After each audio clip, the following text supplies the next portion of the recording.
Hi, this is Victor. Welcome to my channel, Vic5. So today is my 100th episode and the end of season 1. And I'm going to talk about how to make things happen.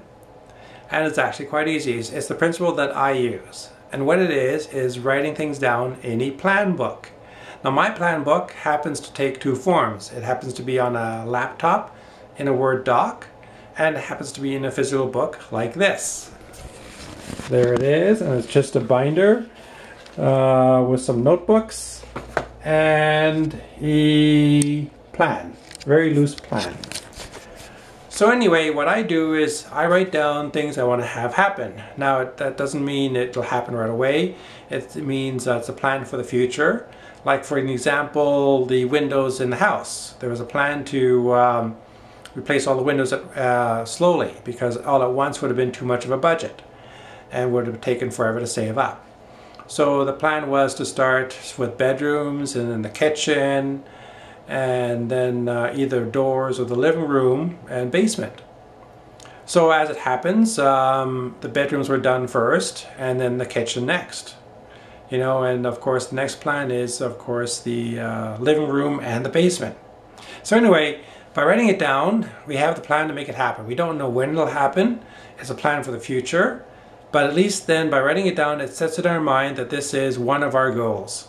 So another plan was to look for a new vehicle because the current one was getting much older and starting to cost too much on a monthly basis and on average in repairs. So the plan was to get a new vehicle, say within the next couple of years. And it happened a little bit sooner than that, but that's the cool thing, because there was a plan. Somehow it happened sooner. And that's the key strength by writing these things down. By writing them down, you start to plant the seed in your mind of something that you want to have happen. And it could be anything. So it could be even a vacation. It could be some sort of a financial plan, some sort of a way to, say, reduce debt. You know, that's also a plan. And I'll talk more about that in future episodes. But anyway, the other thing with the plan is to name it. Now I've named mine, but the name that I name it, of course, means only to me. So you can name yours whatever you want, you know. But the key is giving it a name, kind of like a book has a name. You know, every book that's published has a title. So you want to give your plan a title.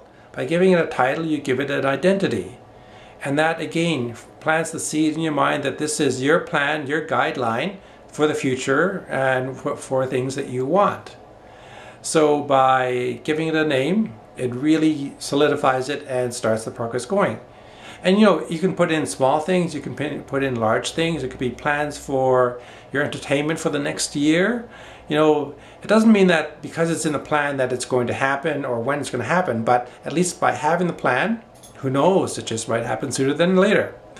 Anyway, that is the way to make things happen. It's a long-term to-do list that you have to write down so you can plant the seed. Anyway, thank you for watching. Have a great day and see you in season 2. Thank you and good night.